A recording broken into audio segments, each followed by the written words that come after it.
जय हिंद साथियों, नमस्कार। एक बार फिर से आपका आपके अपने यूट्यूब चैनल NCERT स्टडी में बहुत बहुत स्वागत है। आज हम हल करेंगे प्रश्नावली 9.1 का प्रश्न क्रमांक 2, जिसमें हमें दिया गया है आंधी आने से एक पेड़ टूट जाता है और टूटा हुआ भाग इस तरह मुड़ जाता है कि पेड़ का शिखर जमीन को छूने लगता है और इसके साथ 30 डिग्री का कोण बनाता है। पेड़ के पाद बिंदुओं की दूरी जहां पेड़ का शिखर जमीन को छूता है 8 मीटर है। पेड़ की ऊंचाई ज्ञात कीजिए। यहाँ हमें पेड़ की ऊंचाई ज्ञात करनी है। तो आइए इसको हम चित्र से अच्छे से समझते हैं। तो जैसा कि हम चित्र में देखते हैं, यह हमारा कोई पेड़ है। जमीन से शिखर तक यह हमारा कोई पेड़ है जो कि यहाँ से टूट जाता है आंधी आने के कारण और यहाँ से मुड़ जाता है। और यहाँ पर फिर बोल रहा प्रश्न में, टूटा हुआ भाग इस तरह मुड़ जाता है कि पेड़ का शिखर जमीन को छूने लगता है। यानी ये जो टूटा हुआ भाग है, यहाँ से ऊपर वाला ये शिखर है, पेड़ का शिखर है, ये यहाँ से टूटता है तो यहाँ पर जमीन को छूने लगता है। फिर बोल रहा है इसके साथ 30 डिग्री का कोण बनाता है। यानी इसका शिखर जहाँ जमीन को छूता है, यहाँ से 30 डिग्री का कोण बनाता है। फिर बोल रहा है पेड़ के पाद बिंदुओं की दूरी जहाँ पेड़ का शिखर जमीन को छूता है 8 मीटर है। यानी जो पेड़ के पाद बिंदु है जो जमीन को छू रहे हैं, एक तो ये शिखर पेड़ का और ये वाला जो बिंदु है यहाँ, इनकी जो दूरी हमें दी गई है प्रश्न में 8 मीटर हमें दी गई है।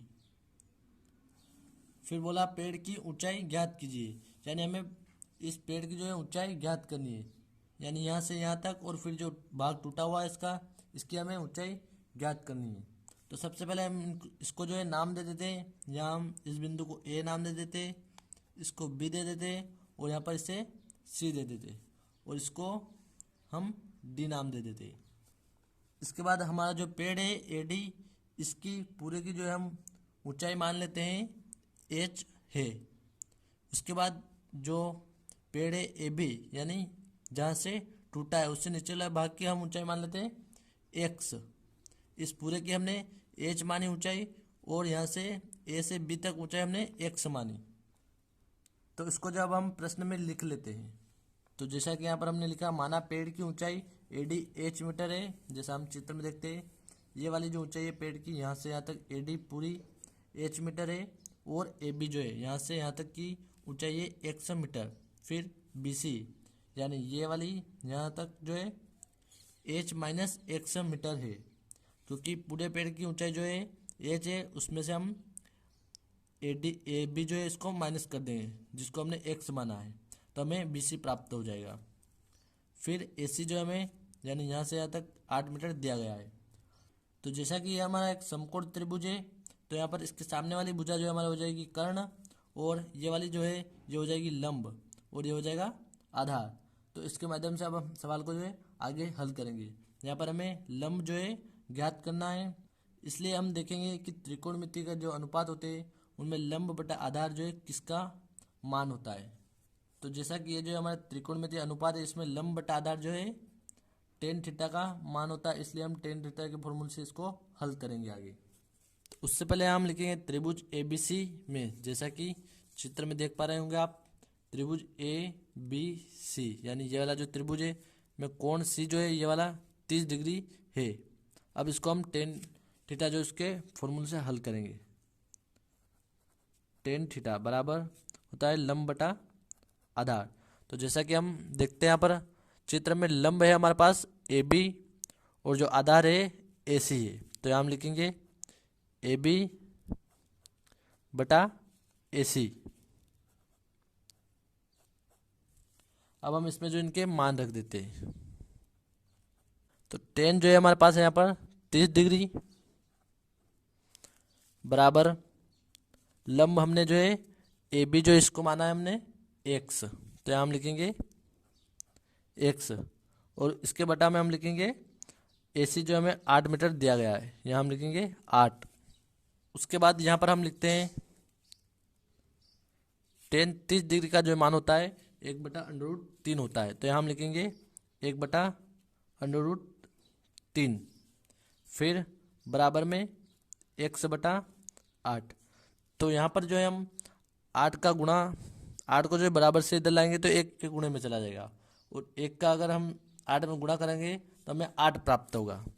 तो यहाँ हम लिखेंगे बराबर 8 और बटा में √3 को हम जो का त्यों लिखेंगे बराबर x।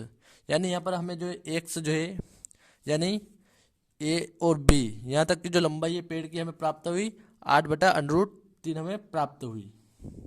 अब हम यहाँ से बी से सी तक की इसकी लंबाई ज्ञात करेंगे और दोनों को हम जोड़ देंगे तो पूरे पेड़ की जो लंबाई हमें प्राप्त हो जाएगी।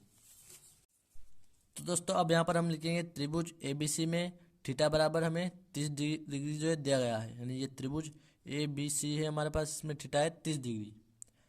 तो यहाँ पर अब हम देखते हैं हमें ज्ञात करना है कर्ण, यानी BC वाली जो भुजा है हमें इसकी ज्ञात करना है। तो हम लिखेंगे यहाँ पर कर्ण बटा आधार, जो कि त्रिकोणमितीय अनुपात में कोस थीटा का एक फॉर्मूला होता है। जैसा कि यहाँ पर हम लिखते हैं कोस थीटा बराबर होता है आधार बटा कर्ण। तो ये कोस थीटा का मान होता है, इसलिए हम इसका जो है फॉर्मूला लगाएंगे यहाँ पर। तो चित्र में देखते हैं हम यहाँ पर आधार है हमारे पास AC, तो यहाँ हम लिखेंगे AC और इसके बटे में हम लिखेंगे कर्ण है BC, तो यहाँ हम लिखेंगे BC। अब हम इनके जो है मान यहाँ पर रख देते हैं। तो कोस थीटा बराबर है कोस 30 डिग्री हो जाएगा बराबर AC जो है हमारे पास है 8 मीटर, तो यहाँ हम लिखेंगे 8 और इसके बट्टे में BC, यानी ये वाली भुजा में जैसा कि यहाँ पर हम देख पा रहे हैं BC हमें h-x मीटर दिया गया है। तो यहाँ पर हम लिखेंगे h-x। तो अब देखते हैं हम कोस 30 डिग्री का जो मान होता है √3/2। तो हम लिखेंगे √3/2 फिर बराबर में 8/h-x। तो यहाँ पर जो हम इनके तिर्यक गुणा कर देंगे, h-x का गुणा √3 में करेंगे और 2 का गुणा 8 में करेंगे। तो यहाँ हमें प्राप्त होगा √3 फिर h-x बराबर में 8 × 2 फिर बराबर। तो यहाँ पर जो हम फिर से इसको जो का त्यों लिखेंगे √3 h-x बराबर में लिखेंगे हम 8 और 2 का गुणा करेंगे तो हमें 16 प्राप्त होगा। तो यहाँ लिखिए 16। अब ये 3 जो है √3 h-x के गुणे में है, तो बराबर से इधर भेजेंगे तो ये 16 के बटे में चला जाएगा। h-x बराबर 16/√3। अब जो यहाँ पर हम x का मान रख देंगे जो कि हमें प्राप्त हुआ था। तो यहाँ हम लिखेंगे बराबर h-8/√3 जो कि हमें x का मान प्राप्त हुआ था। फिर बराबर में हम लिखेंगे 16/√3। तो यहाँ पर हम देखते हैं 8/√3 जो यहाँ पर माइनस का है, तो हम इसको बराबर से इधर भेजेंगे तो ये प्लस का हो जाएगा। तो यहाँ हम लिखेंगे h बराबर 16/√3 प्लस में 8/√3। तो यहाँ पर जो है हर जो है दोनों समान है, इसलिए यहाँ पर हम लिखेंगे